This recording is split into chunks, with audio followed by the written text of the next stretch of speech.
Gordon were alone with James.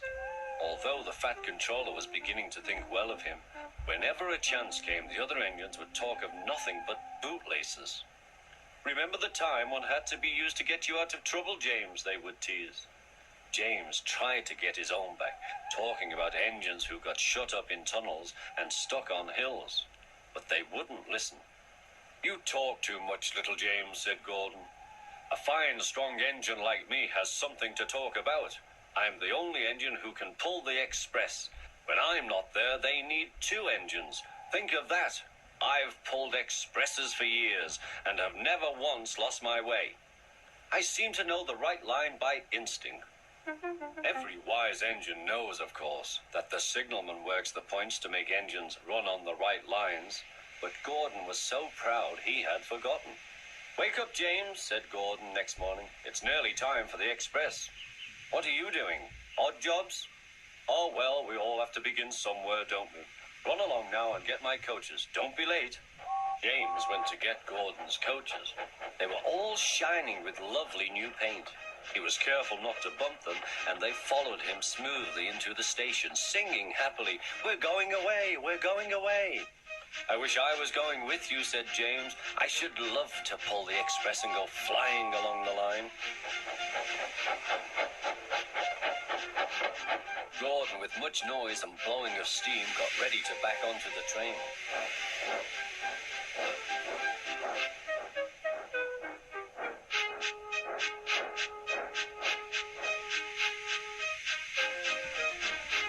The Fat Controller was on the train with other important people, and as soon as they heard the guard's whistle, Gordon started.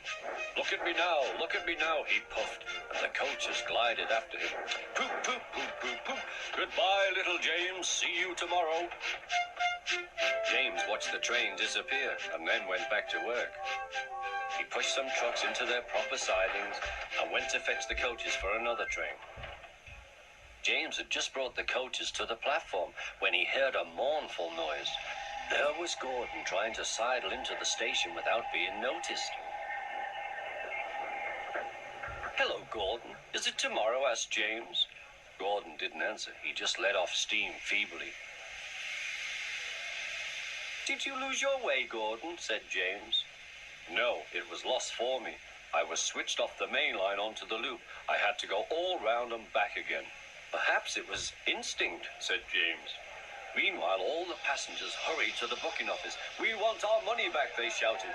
But the Fat Controller climbed on a trolley and blew the guard's whistle, so loudly that they all stopped to look at him. Then he promised them a new train at once. "Gordon can't do it," he said. "Will you pull it for us, James?" "Yes, sir, I'll try." So James was coupled on and everyone got in. "Do your best, James," said the Fat Controller. Come along, puffed James. You're pulling as well, sang the coaches.